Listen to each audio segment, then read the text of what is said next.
So the New York Post spoke with the Israeli president, Isaac Herzog, about rampant campus anti-Semitism. He says it's a test to all human beings who have to decide between evil and good.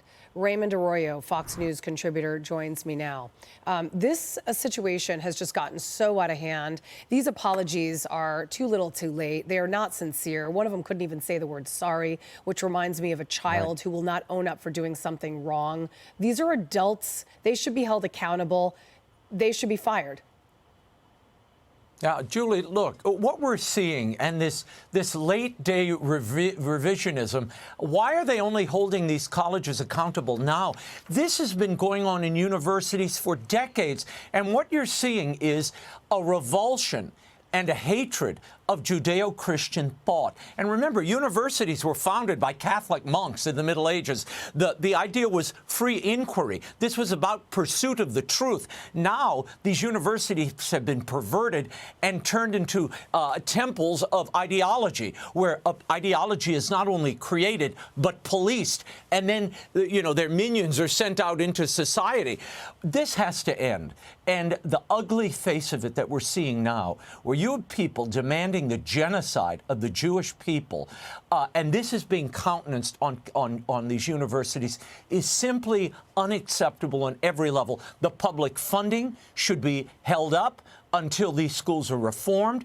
I'm glad these donors have finally engaged, but it comes, as I said, late in the game, Julie.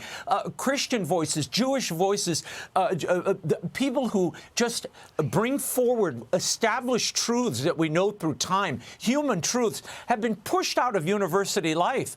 Now, at least, this has brought to a head the crisis that these universities find themselves in. And I'm glad we're at least having the moment, and Rabbi Wolpe is right.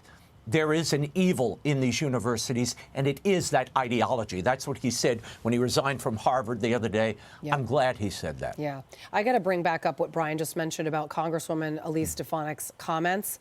Just basically pointing out the fact that these universities, undergraduate students, are being taught that cis heterosexism, I didn't even know what the heck that word was, fat phobia and using the wrong pronouns qualified as abuse and perpetuated violence on campus, but yet calling for genocide does not? I mean, I don't even know how you possibly are an educator at this point. You should probably just change careers. Go into catering. Julie, this is the problem. As we said, this is the ideology in action, okay? You create new status of people. You're redefining nature, and you're protecting people that don't even exist. You're just creating them as you go.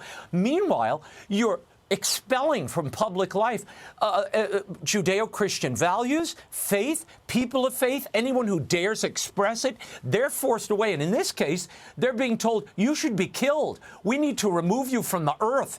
And that's being accepted? I'm sorry. There's something very perverse that's happened in the last century or so in academia. It has to be reformed. And money, sadly, is the thing that is galvanizing the attention now. It's only because those big donors are pulling $100 billion donations to these universities that anybody's paying attention. Or this protest and the calling for the killing of Jews or Christians or whoever would continue to go on. I'm sorry. We can never permit this. It's inhuman. It's hate, and universities should not be cauldrons of hate. That's what they've become. I'm glad everybody's in touch with this and focused on it. All right. Raymond Arroyo, thank you very much for coming on. Appreciate it. Great talking to you. Hey, everyone. I'm Emily Campagno. Catch me and my co-hosts Harris Faulkner and Kaylee McEnany on Outnumbered every weekday at 12 p.m. Eastern, or set your DVR. Also, don't forget to subscribe to the Fox News YouTube page for daily highlights.